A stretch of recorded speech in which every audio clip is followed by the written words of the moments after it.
भैया इंस्ट्रक्शन में नारियल को क्लॉकवाइज और एंटी क्लॉकवाइज उतारा के लिए आपने कहा है, तो क्या उतारा रिवर्स तो नहीं हो जाता, पहले क्लॉक फिर एंटी क्लॉकवाइज? जब देवता को चढ़ाते हो तो क्लॉकवाइज घुमाना पड़ता है, जब नेगेटिविटी या किसी चीज को शरीर से निकालना है उसको उतारा बोलते हैं, उसके लिए एंटी क्लॉकवाइज घुमाना पड़ता है। ऐसा है। तो घर में नई बहू आ रही है तो उसको क्लॉकवाइज घुमाएंगे, देवता आशीर्वाद और वो, ताकि कोई नेगेटिव चीज है तो साइड में हो जाए। और एक शरीर से कोई चीज उतारनी है उसके लिए एंटी क्लॉकवाइज घुमाना पड़ता है। जैसे रतनगिरा माते वाले प्रोसेस के अंदर दोनों के दूध काम करते हैं, उसमें क्लॉकवाइज और एंटी क्लॉकवाइज दोनों घुमाना पड़ता है, ताकि वो दूध तुम्हारी प्रोटेक्शन भी करे और जो अंदर नेगेटिविटी आई है वापिस भी जाए। अभी मान लो तुम्हारे को मंदिर में एग्जाम्पल के तौर पे, उसके ऊपर भी बहुत बड़ा साइंस है। एक बंदा है, मान लो जब पढ़ाई करता था बच्चा, अब उसको पढ़ना छोड़ दिया उसने, ठीक है, उसका पढ़ाई में दिल नहीं लग रहा है। किसी ने बोल दिया भाई हनुमान जी के मंदिर नारियल चढ़ा दो 3 बार घुमा के। अब ये 3 बार घुमाया, 7 बार घुमाया, ताकि जो भी नेगेटिविटी हटी है आशीर्वाद भी लग जाए। एक होता है कि नहीं, दोनों नहीं चाहिए, सिर्फ इसका उतारा हटाना है। अब यहाँ पे ऐसा होगा कि एंटी क्लॉकवाइज घुमाना पड़ेगा 3 बार 7 बार।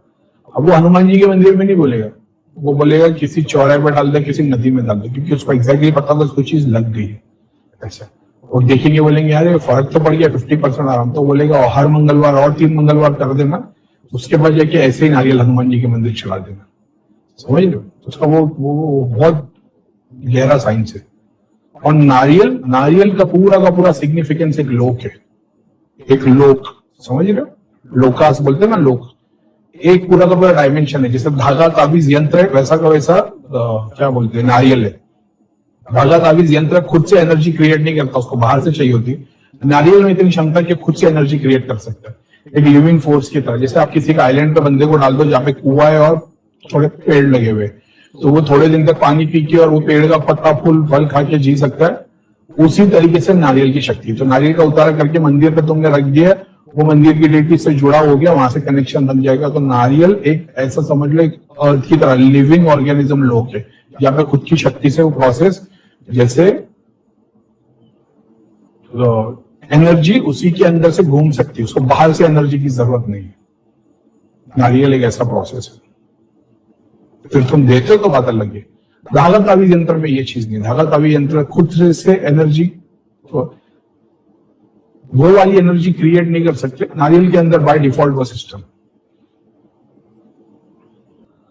लास्ट टाइम में आपने बताया था कि जिसको आगे चक्र राइट लेफ्ट में महसूस हो रहा है, तो क्या वो फिजिकल टच से काम होगा? तो पहले मुझे विकृति पर वाइब्रेशन होता था, पर अब मुझे राइट में होता है।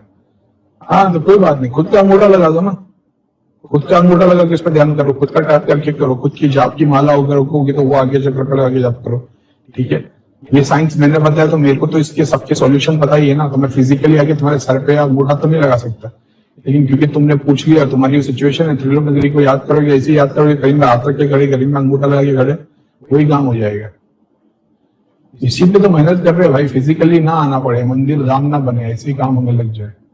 फिर ऐसे ही याद कर लें करीम भाई इधर अंगूठा लगा के खड़े हुए, ऐसे ही याद कर लें करीम भाई इधर अंगूठा लगा के खड़े हुए, सर पे हाथ रखे, अपने आप एडजस्ट होता चलेगा। एक तो बाय डिफॉल्ट होता है, जो ध्यान करोगे राइट में आ जाएगी, लेफ्ट में जाएगी नहीं, वो जर्नी अपने आप पूरी होगी। जब वो पितर राइट साइड कुल देवता, ईष्ट देवता, कुल देवता का है, लेफ्ट साइड पितरों का है। जैसे मैं बैठता था तो मेरा राइट सामने रिफ्लेक्शन में दिखाई देता, तो मेरे लेफ्ट में पितर और मेरे राइट में कुल देवता नजर आते थे, ऐसा था।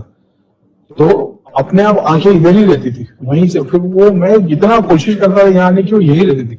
एक टाइम के बाद फिर ऐसा हुआ कि पितर लोग खुल गया, दुनिया भर की चीजें गिफ्ट विफ्ट आने लग गए, वो भी होली चैनल पे बताया हुआ। उसके बाद फिर आंखें इधर ही रहती थी, फिर थोड़े टाइम के बाद आंखें यहाँ आने लग गई, ऐसा। तो वो बाय डिफॉल्ट होते चल जाता, तो फिक्र नहीं करनी। भाई मैं कनाडा में हूँ और पिछले 8 महीने से रात 3-4 बजे रात को उठ जाता हूँ, फिर नींद आ जाती है। आई ऑल्सो डू प्रतिंगिरा माता रिचुअल्स। मतलब कोई नेगेटिविटी बात नहीं भाई, 3-4 बजे होते, जब से होश संभाला तब से रोज 3 से 4 के बीच में आंख खुलती है। एक बार अपने सबको याद कर लेने का कि भाई उन लोग ने उठाया। अभी कायदे से तो ये बोला जाता है कि जब आंख खुले तो थोड़ी देर ध्यान कर लो, 5 मिनट, 10 मिनट, 15 मिनट।